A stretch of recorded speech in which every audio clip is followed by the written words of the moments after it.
भीतर घुसो, एकदम छापा मारा जाता है आयकर अधिकारियों के द्वारा कि भीतर में कितना इकट्ठा कर रखा है, मारा एकदम रेड करिए, एकदम घुसिए भीतर, बस 5-6 चीजें देखना, आग्रह क्या पाल रखे हैं, धारणाएं कैसी बना रखी हैं, मान्यताएं कौन सी हैं, कितने भ्रम पाल रखे हैं, कितने भ्रम पाल रखे हैं, वो है ही नहीं, हमने वैसा मान रखा है, वो वैसे। तो मन में कितनी मूढ़ता है, चित्त में कितना चांचल्य है, दृष्टि में कितना दोष है, ग्राह्यता कितनी कमजोर है, चुन क्या रहे हैं, ग्रहण क्या करके रखा हुआ है। और कुछ भैया कूड़ा कचरा अंदर मिले तो हिम्मत करके अपने आसपास डस्टबिन रखना और उसे निकालना और उस कूड़े को बाहर निकालिए, उसे बाहर फेंकिए। इस मंत्र का यही अर्थ है जो मैंने आपको सुनाया सबसे पहले, यद भद्रम तन्न आसुव, मैं कुछ अच्छा इकट्ठा करना जान सकूं और जो बेकार है उसे निकाल पर फेंकने की मुझे आदत होनी चाहिए। तो बढ़िया से बढ़िया घर में जहां झाड़ू न लगती हो, जहां भैया कूड़ा का पात्र ना हो, जिसे डस्टबिन कहते हैं, कुछ दिन के बाद में फिर वो घर घर नहीं रह जाएगा, वो कुछ और ही होगा, राम जाने क्या होगा। जहां से कूड़ा ना निकले, धूल ना निकले, कचरा ना निकले, जो कुछ फेंकने लायक है बाहर उसे तो फेंक नहीं रहे, इकट्ठा होता जा रहा है, निकाल नहीं रहे। तो उसको संस्कृत भाषा में निरसन कहते हैं, उसे निहार कहते हैं, उसे विसर्जन कहते हैं। जो कुछ वैसा है जो विसर्जित होना चाहिए, तो चिंतन की दृष्टि से, मान्यताओं की दृष्टि से, भ्रम की दृष्टि से, आग्रह की दृष्टि से और सोच की दृष्टि से और अभ्यास की दृष्टि से और आदत की दृष्टि से कुछ वैसा इकट्ठा कर रखा है जो ठीक नहीं है, उसे बाहर निकालिए। चाहता हूं सुनना कम चाहता हूं। और इसमें मैंने एक चीज और देखी कि जो मेरी रुचि है वैसी दूसरों की बने। मैं अपने विचारों को, अपने सिद्धांतों को उनका अनुयायी बनाना चाहता हूं।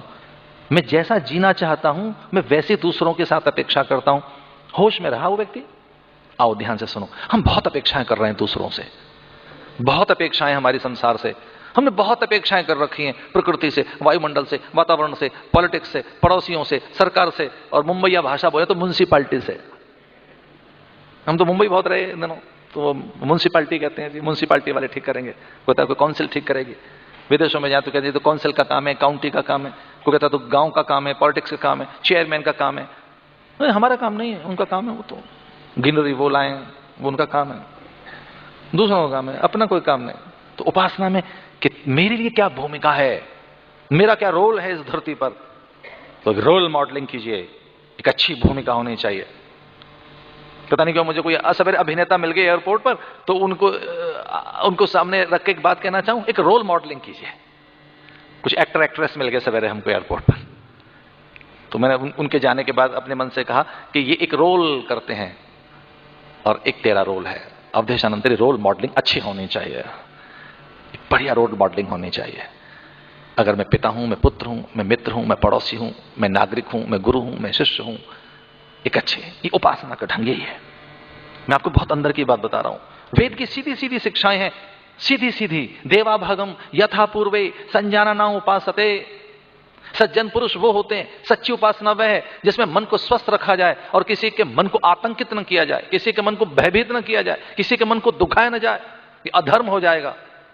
इसे अध्यात्म का जब फाटक खोलते हैं हम और उस गली में घुसने के लिए चलें, तो संभव मना से जानता हूं, ऐसा कुछ मत करना जिससे कि दूसरे का मन आहत होता हो, आतंकित होता हो, असंतुलित होता हो, भयभीत होता हो। ये उपासना का ढंग।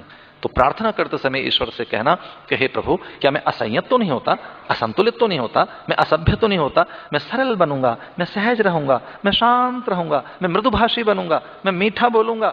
हाँ, मैं सुनाऊंगा कब, और सुनूंगा ज्यादा। मुझे दूसरों को भी सुनना चाहिए, प्रकृति से भी सुनना चाहिए। संभव मना से जानता हूं।